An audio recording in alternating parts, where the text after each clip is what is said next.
sejam bem-vindos ao canal Tudo Sobre Economia. Eu sou Douglas Borges, economista. Eu vou explicar como que a Venezuela saiu de quarto país mais rico do mundo para se tornar o que se tornou hoje. Mas antes, por favor, deixe seu like nesse vídeo e não esqueça de se inscrever no canal para estar por dentro de todo o lançamento de conteúdo que a gente coloca aqui. Hoje em dia a Venezuela está sendo muito falada, principalmente em período eleitoral, onde falar o Brasil pode virar Venezuela, o Brasil vai virar Venezuela. Eu trouxe até um exemplo, uma nota que eu tenho de 500 bolívares venezuelanos, que valia aproximadamente aí R$190 em 2008 e hoje vale um pouco menos de 5 centavos. Pois é, é uma queda absurda e isso se deu por N fatores. Vou explicar alguns deles e vocês vão entender mais ou menos o contexto que fez com que a Venezuela chegasse nesse caos que vive hoje.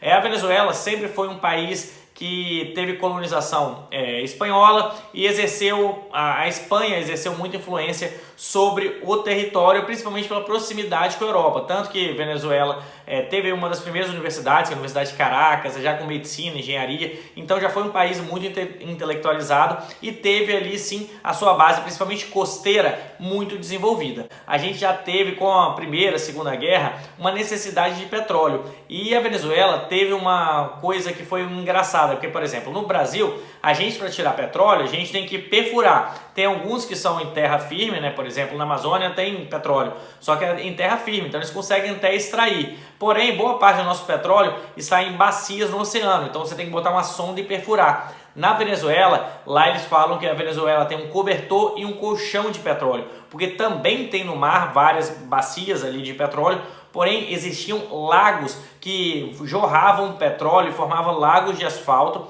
no meio da mata. Então eles falavam que o petróleo é tão barato de tirar porque ele já saía automaticamente só com essa questão dessas infiltrações vindo do petróleo de baixo para cima. Isso fez com que várias empresas fossem atraídas por esse petróleo que, com custo mais baixo de retirada, fazia com que se tornasse muito atrativo extrair petróleo lá. Mas a riqueza da Venezuela se deu por alguns motivos, não só o petróleo. Boa parte disso foi justamente a abertura e a proximidade com o mercado americano durante a guerra Israel e Arábia, que isso fez com que o preço do petróleo triplicasse. Só que aí algumas coisas aconteceram, principalmente mudanças políticas. Por isso a gente fala que a gente tem que entrar infelizmente em política, porque foi isso que aconteceu em Venezuela. Vários presidentes foram depostos por conta de escândalos de corrupção, muitas vezes por pressão popular e principalmente golpe de Estado. E isso fez com que houvesse uma mudança ali, principalmente relacionada à forma com que tratava o dinheiro da Venezuela, que era muito. Hugo Chávez chegou a ser preso numa tentativa de golpe para tentar depor um presidente, porém ele voltou e a prisão deixou o Hugo Chávez muito famoso. Isso fez com que 2 anos depois da saída dele, ele se candidatasse a presidente e ganhasse ali a eleição. Isso fez com que, como o governo era extremamente populista, ele tomasse conta do governo de uns olhos que são meio complicados de a gente falar, porque era muito pautado em políticas sociais. Só que aí você pode estar se perguntando, mas ele queria ajudar o povo? Não.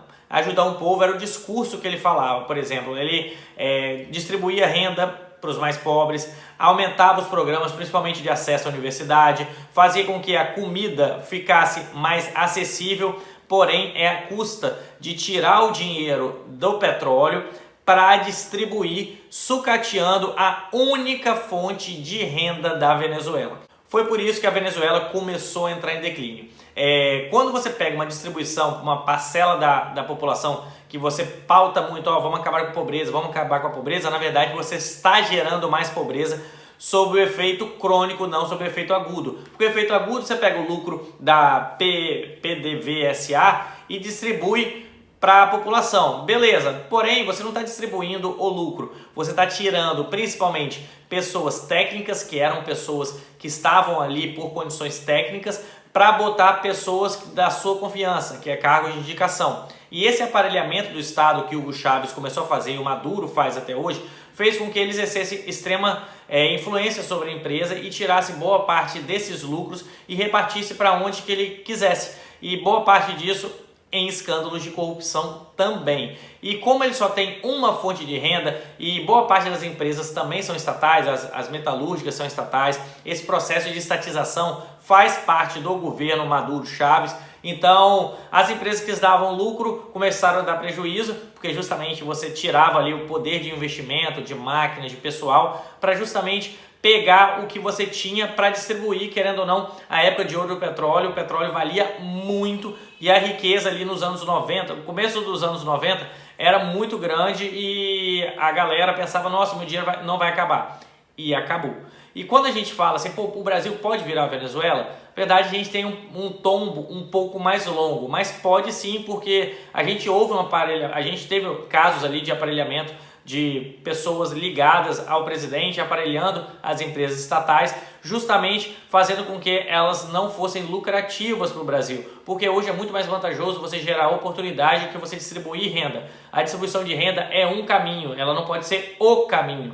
Ela é um caminho para diminuir a desigualdade, porém ela não pode ser o único caminho, que foi o que a Venezuela fez, a custo de que eu domino o dinheiro das empresas estatais, eu distribuo uma pequena parcela e embolso boa parte da grande parcela em escândalos de corrupção, que foi isso que fez com que a Venezuela seguisse esse caminho do caos. No Brasil, como a gente tem um pouco mais de recurso, um pouco mais de variedade, o caminho se torna muito mais longo, porém é possível sim. Mas a gente sabe que a gente tem um Congresso muito mais forte, a gente tem uma Constituição que resguarda aí também esses poderes do presidente, ele não pode ser extremamente autoritário para mudar a Constituição, igual o Hugo Chávez fez, tornando 6 anos uma eleição e dando direito à reeleição, ficando 12 anos no poder e ainda morreu e botou o vice-presidente, que é da mesma filosofia, com eleições altamente controversas. Então, isso fez com que a Venezuela se tornasse essa bomba relógio que acabou, infelizmente, explodindo, tornando essa crise migratória aí de mais de 5 milhões de venezuelanos